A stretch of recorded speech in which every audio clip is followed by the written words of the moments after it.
banyak orang yang menganggap BMX adalah nama sebuah merek sepeda. Tapi sebenarnya BMX adalah sebuah akronim dari Bicycle Motocross. Sepeda BMX berukuran lebih kecil dan ringan dibanding sepeda biasa. Dan BMX dipopulerkan oleh anak-anak loh. Belakangan olahraga BMX tumbuh dengan potensi besar di Indonesia. Atlet-atlet cilik mulai bergeliat berkat adanya ajang seperti Kejurnas BMX dan lain-lain. Komunitas BMX cilik pun bermunculan seperti Santoso Bike Academy. Jadi Santoso Bike Academy ini saya bentuk karena di sepeda itu kan ada basic-basic dasar. Khususnya kayak keseimbangan, terus pumping, dan lain-lain. Jadi nilai-nilai penting dari fundamental sepeda itu ada di BMX. Satu, karena notabene-nya basic-basic dasar kebanyakan malah dari anak kecil. Karena kan jenjang karirnya itu BMX, MTB, road bike, nanti ke jadi-jadi yang lain. Makanya saya berinisiatif mendirikan Santoso Bike Academy ini khusus di BMX. BMX bukan untuk anak-anak. Anggapan ini diamini banyak orang tua. Tidak hanya di keluarga-keluarga Indonesia, banyak anak kecil di belahan dunia lain juga tidak boleh melirik sepeda BMX. Padahal, bagi anak-anak yang sedang dalam masa pertumbuhan, bermain BMX memiliki banyak keuntungan. Keuntungannya ketika kita menguasai teknik dasar di BMX, baik keseimbangan, kecepatan reaksi, pumping, dan jumping, kita bisa istilahnya transfer ke satu sepeda gunung, bisa cakep di sepeda downhill khususnya. Terus akselerasi, body touching ke sepeda road bike, kita udah terbiasa, jadi mereka manuvernya lebih berani. Awalnya, anak-anak di bawah usia 5 tahun takut untuk mencoba. Tapi setelah itu, mereka seperti tak terhentikan. Main sepeda, suruh papa. Suruh papa. Bener gila. Tadi main sepeda, ajarin papa. Begitu juga dengan Izaz Arshil Azim Saputro. Baginya bermain sepeda BMX tak pernah membosankan. Latihan sepeda, karena ya seru.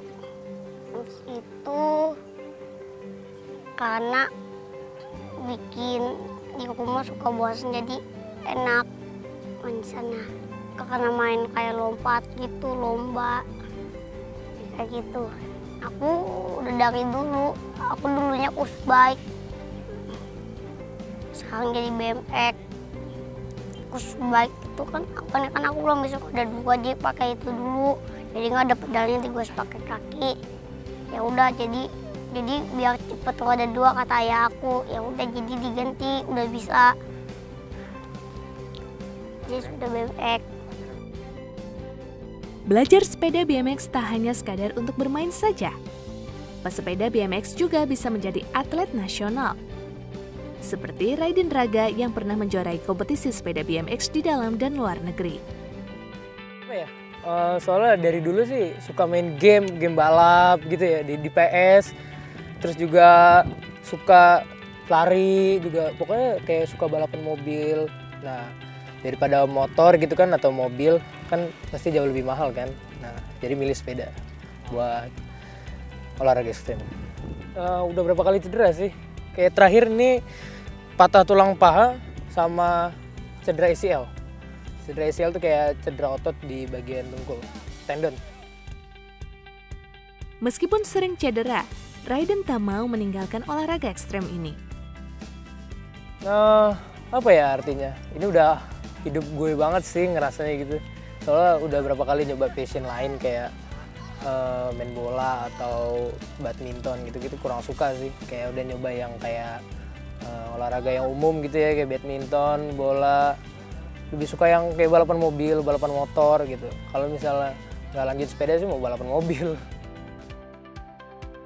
BMX memang terkenal dengan beragam trik. Namun ada beberapa trik dasar yang patut untuk dikuasai terlebih dahulu. Oke, berikut bentuk anatomi sepeda BMX. Sepeda BMX sebenarnya kalau kita pakai nggak nyaman. Karena apa? Sadelnya pendek. Kita kalau duduk pun nggak nyaman karena pasti posisi pendek. Kalaupun kita goes juga susah.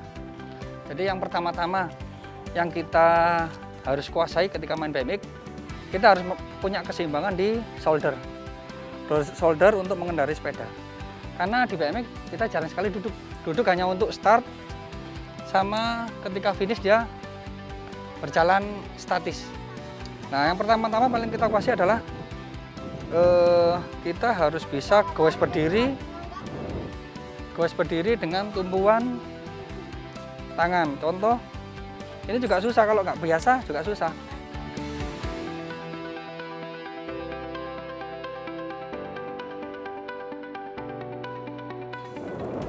Nah, ini kalau kita nggak kebiasa, kita nggak bisa duduk di sepeda, pasti geleong-geleong.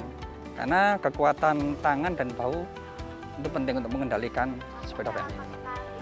Itu satu. Terus yang kedua, kita harus bisa menciptakan kecepatan tanpa mengayuh. Contoh,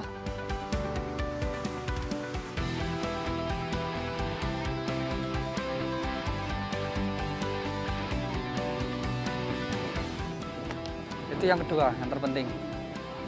Terus yang ketiga, kita harus bisa kontrol sepeda.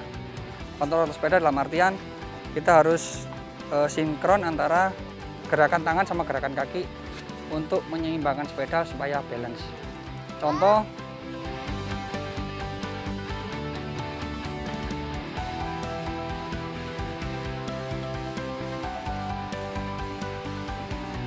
oke, itu 3 tips yang harus bisa dikuasai untuk kita bermain sepeda BMX. Terima kasih.